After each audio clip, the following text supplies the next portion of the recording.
Hello everyone, welcome to this video. In this video we will find out what are the lambda functions, map function and filter function in Python, and we will see how we can use them in real scenarios where we have to code our solution. So let's find out. First, the lambda function is also called as anonymous function because they don't have a name. So that is why they are also called as anonymous function. So you may listen me using both words interchangeably. So let's see. So when you have to find a sum of two numbers, or you can say multiplication of two numbers, for example, we'll create a program multiply. Okay, so I will use mul. So we have to pass two parameters. So then you will have to return a into b. So this will work, but it will be a lot of code for a multiplication function that you have to write. So this isn't a efficient approach. So in Python you have a facility to use a lambda function, or you can say anonymous function. So you can see just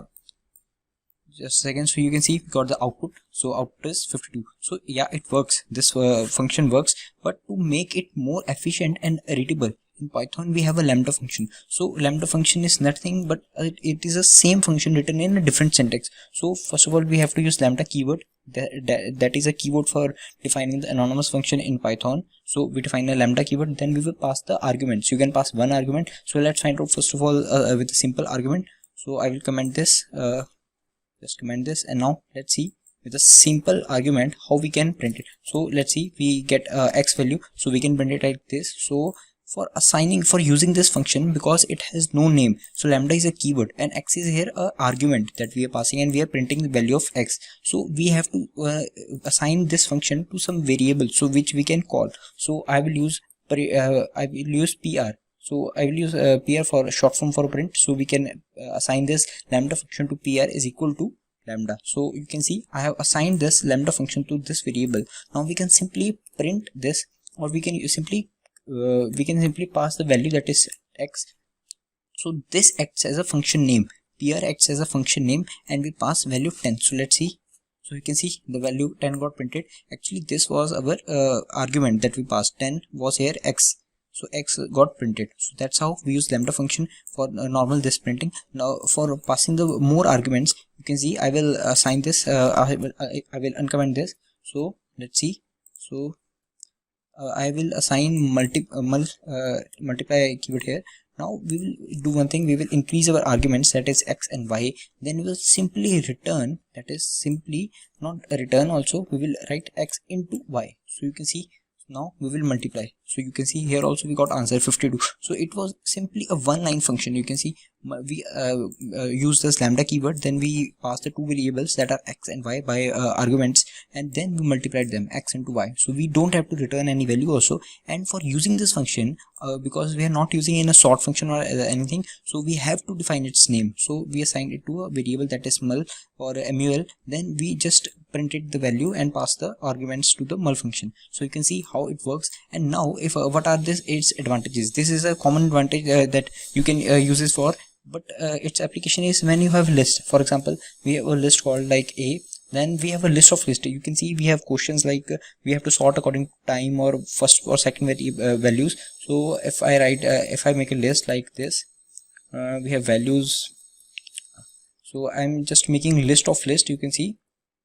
So let's fill this with more values, and we will find out how we can use a lambda function to sort these values. So you can see I have made a list of list. So now this to sort this list according to the starting value, that is this 1, 24, 21, we will have to use a custom comparative function. So here I will use a sorted function. So I will have to assign the sorted function to a. So if we try to use this, you can see just a second. So we will print this a, but you can see it got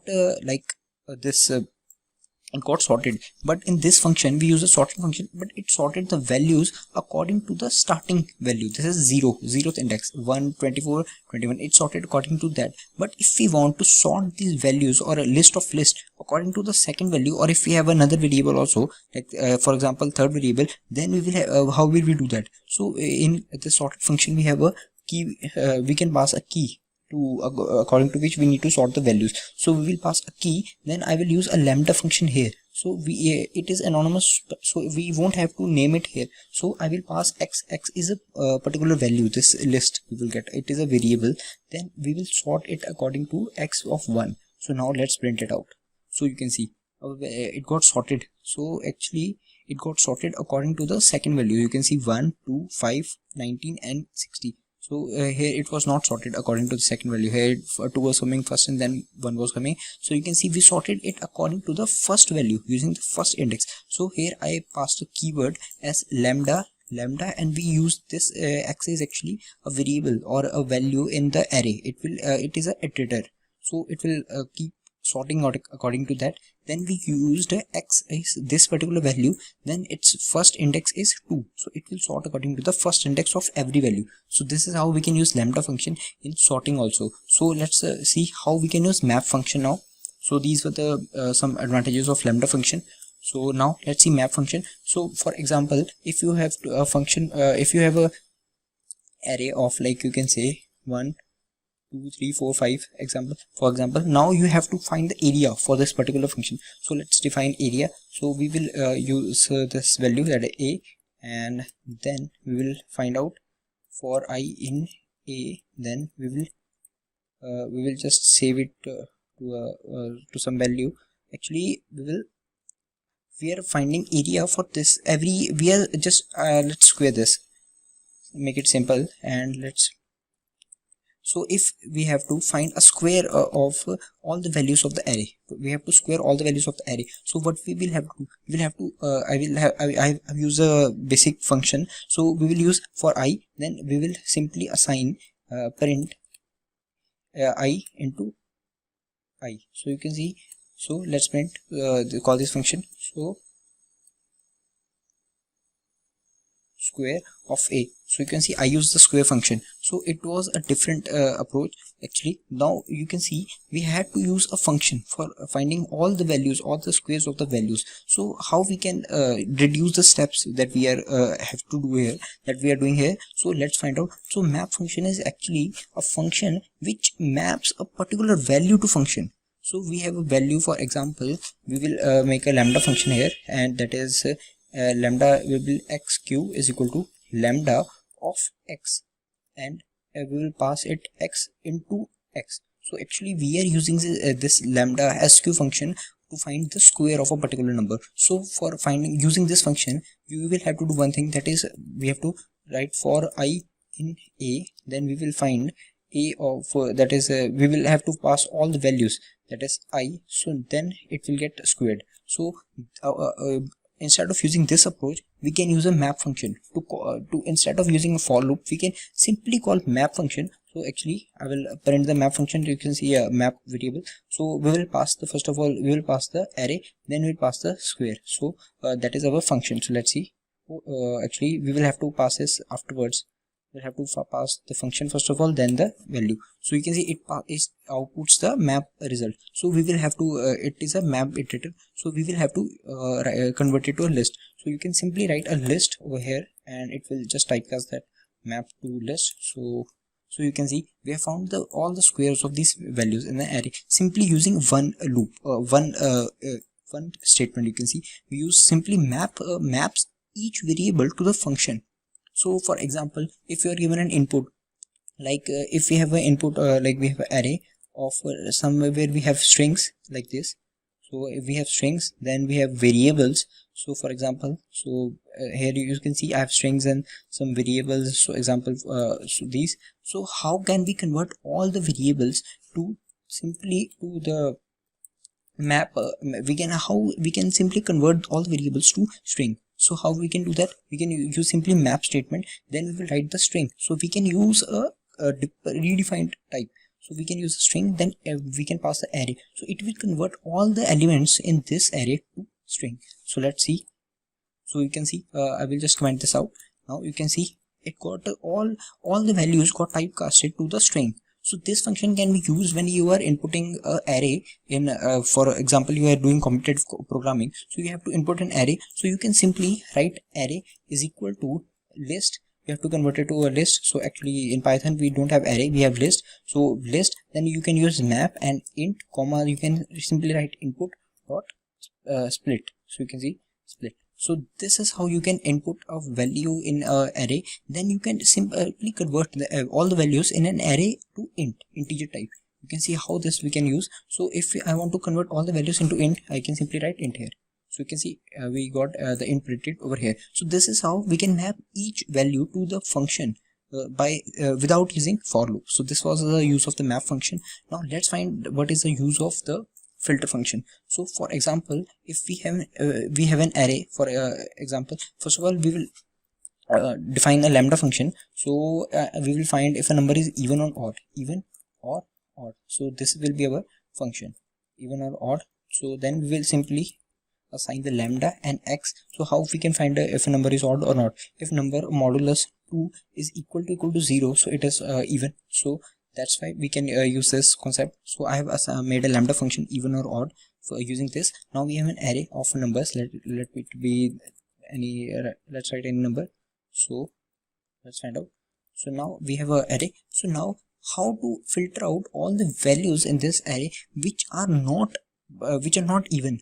So we can simply use a filter function. Otherwise you will have to run a loop for every element. You will check if the element is even or not.